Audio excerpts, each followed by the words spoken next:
sekarang kita masuk, tadi adalah asersi manajemen, kita masuk apa saja tugas dari auditor eksternal. Tugas auditor adalah untuk menentukan apakah representasi asersi tersebut betul-betul wajar. Maksudnya untuk meyakinkan tingkat keterkaitan antara asersi tersebut dengan kriteria yang ditetapkan. Untuk tujuan pelaporan keuangan yang dimaksud dengan kriteria ditetapkan adalah standar akuntansi yang berlaku umum, seperti SAK, ITIP, PSAK, dan atau IFRS. Jadi di tugas auditor adalah memastikan bahwa laporan yang diberikan atau asersi dari manajemen itu betul-betul wajar.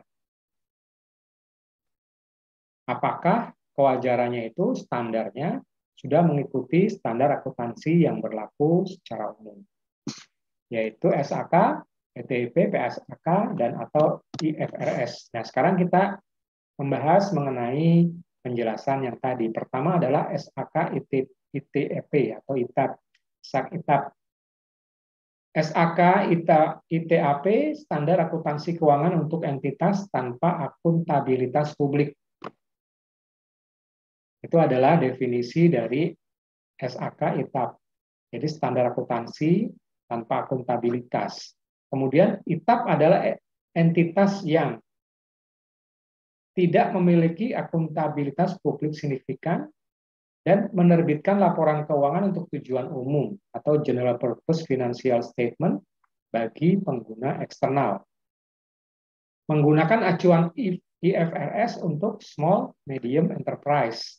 Karena lebih sederhana ya untuk perusahaan-perusahaan yang skalanya menengah ke bawah, memakai acuannya IFRS karena lebih sederhana, tidak complicated, sehingga lebih mudah untuk diimplementasikan. Nah, IFRS lebih sederhana, antara lain, aset tetap tidak berwujud menggunakan harga perolehan. Aset tetap yang tidak ada wujudnya,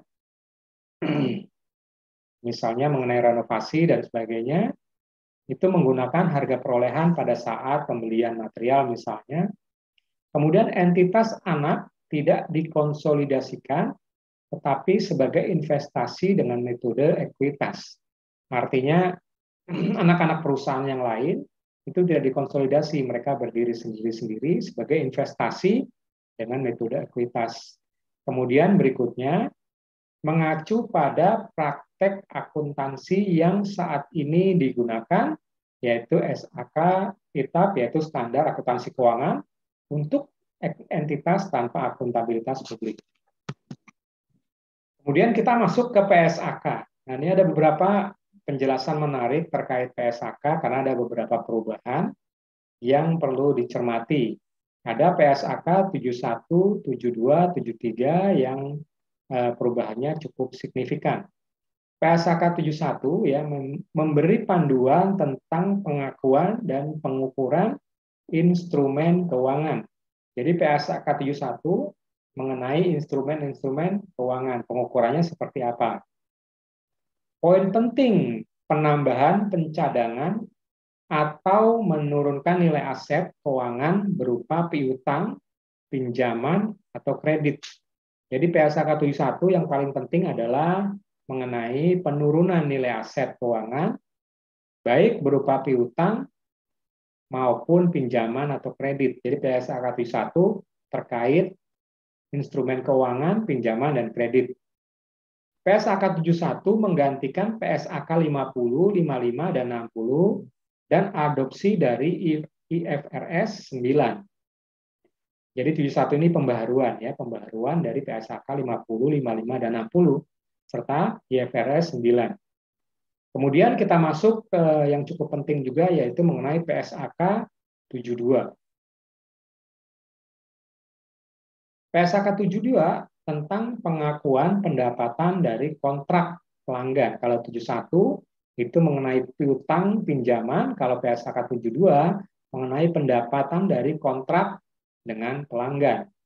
Misalnya ada kontrak terkait SPK, di situ ada sumber pendapatan, nah itu diatur dalam PSAK 72. Aturan ini mengubah cara pengakuan pendapatan dari semua rigid rule based menjadi berbasis principle based. Jadi dari rule based dirubah ke prinsip, hanya menggantikan PSAK 23, 34 dan adopsi dari IFRS 15. Ya, kemudian kita masuk ke berikutnya adalah PSAK 73. Standar baru ini mengubah secara substansial pembukuan transaksi sewa dari sisi penyewa atau leasing. Jadi PSAK 73 mengenai pembukuan transaksi sewa dari sudut pandang leasingnya, menggantikan PSAK 30 dan adopsi dari IFRS 16. Jadi poin PSAK 71, 72, dan 73 menjadi hal yang sangat kritis untuk teman-teman pelajari, karena ini banyak mengatur perubahan-perubahan terkait PSAK yang 5 maupun adopsi IFRS sebelumnya. Jadi intinya 71 itu mengenai piutang, pinjaman, dan kredit. PSAK 72 mengatur mengenai pengakuan pendapatan dari kontrak sewa, pelanggan, atau leasing. Yang terakhir, PSAK 73 mengatur mengenai transaksi sewa dari sisi penyewa. Ya, itu 3 poin PSAK 71, 72, dan 73. Nah, kita masuk ke slide terakhir mengenai tugas auditor mengenai IFRS penjelasannya. IFRS kepanjangan dari International Financial Reporting Standard. Jadi IFRS merupakan standar pelaporan keuangan internasional. Jadi IFRS itu sudah dipakai secara internasional. IFRS adalah bagian dari akuntansi internasional yang mengatur dan melaporkan informasi keuangan setiap negara. Jadi setiap negara itu sudah diatur standar internasionalnya. Tujuan IFRS adalah menyediakan kerangka kerja global untuk bagaimana perusahaan publik ya, artinya perusahaan yang sudah terdaftar di Bursa Efek maupun di bursa saham, ya, yang mengatur perusahaan publik mempersiapkan dan mengungkapkan laporan keuangan mereka. Jadi sudah ada standar karena konsumsinya untuk konsumsi publik, berbeda dengan perusahaan swasta yang masih belum go public, itu konsumsinya masih internal di pemegang saham, biasanya keluarga.